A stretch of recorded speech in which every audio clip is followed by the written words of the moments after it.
Japan में एक पर्वत शिखर पर एक मंदिर है। वो बहुत प्रसिद्ध तीर्थ है। हजारों यात्री प्रतिवर्ष वहां जाते हैं। बुद्ध की बड़ी सुंदर प्रतिमा वहां विराजमान है। लोग उस स्थान के दर्शन करने के लिए पहाड़ चढ़ते हैं। एक फकीर जिसका नाम था लीची, फकीर लीची भी गया था तीर्थ यात्रा को और पहाड़ के नीचे ही बैठा रहा, कभी ऊपर नहीं गया। लीची जिस गांव से आया था, उस गांव के लोग जब यात्रा करने आए तो उन्होंने उसे पहचाना और कहा कि तुम यहीं बैठे हो, तुम आए तो थे यात्रा करने को। लीची ने जो उत्तर दिया उसे तुम याद रख लो। लीची बूढ़ा था, शरीर दुर्बल था, पहाड़ चढ़ने की क्षमता न थी। हाँ, चाहता तो किसी के ऊपर डोली में बैठकर जा सकता था, लेकिन वह उसने ठीक न समझा कि तीर्थयात्रा पर भी डोली में बैठकर जाना क्या शोभा देता है। अपने पैर से चलकर परमात्मा के मंदिर तक न आ सके और अपने पैर से चलकर जहाँ नहीं पहुँचे वहाँ पहुँचने में अर्थ भी क्या है। पहुँचने का अर्थ तो अपना ही पहुँचना है। तो लीची यह सोचकर डोली पर सवार न हुआ, वहीं पहाड़ के नीचे बैठ गया और उसने कहा, मैं तो असहाय हूँ, पैर मेरे कमजोर हैं, पहाड़ मैं चढ़ नहीं सकता, बूढ़ा हूँ, जीवन का भी भरोसा नहीं। दूसरे के कंधे पर बैठकर जाना भी शोभा नहीं देता कि यह भी कोई यात्रा हुई।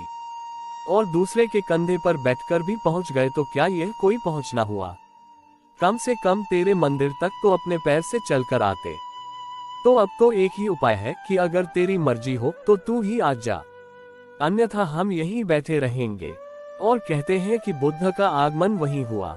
तो जब गांव के लोग आए और उन्होंने कहा तुम यहीं बैठे हो, तो लीची ने कहा, जरा मुझे गौर से देखो, मैं वही नहीं हूँ जो तुम्हारे गांव से यात्रा पर निकला था।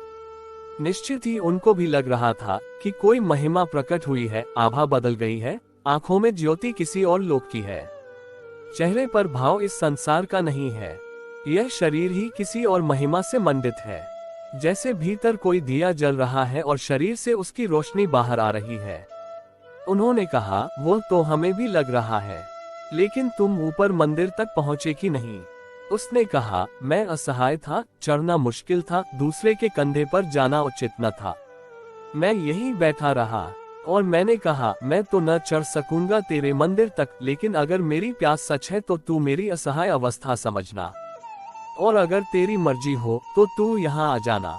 और यह भी है कि मैं तेरे मंदिर तक भी पहुँच जाऊँ। लाखों लोगों को रोज मैं जाते आते देखता हूँ, लेकिन अगर तेरी मर्जी ना हो तो वे खाली ही लौट आते हैं।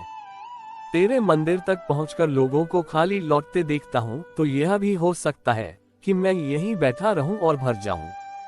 अब तुझ पर ही छोड़ देता हूँ। और लीची ने न तो प्रार्थना की, न पूजा की, न कोई विधि विधान किया। वहीं नीचे पहाड़ के बैठे बैठे वह बुद्धत्व को उपलब्ध हुआ। जब वह बुद्धत्व को उपलब्ध हो गया तो लोगों को कहने लगा, कुछ करना जरूरी नहीं है, सिर्फ छोड़ देना जरूरी है। उस छोड़ देने का नाम समर्पण है।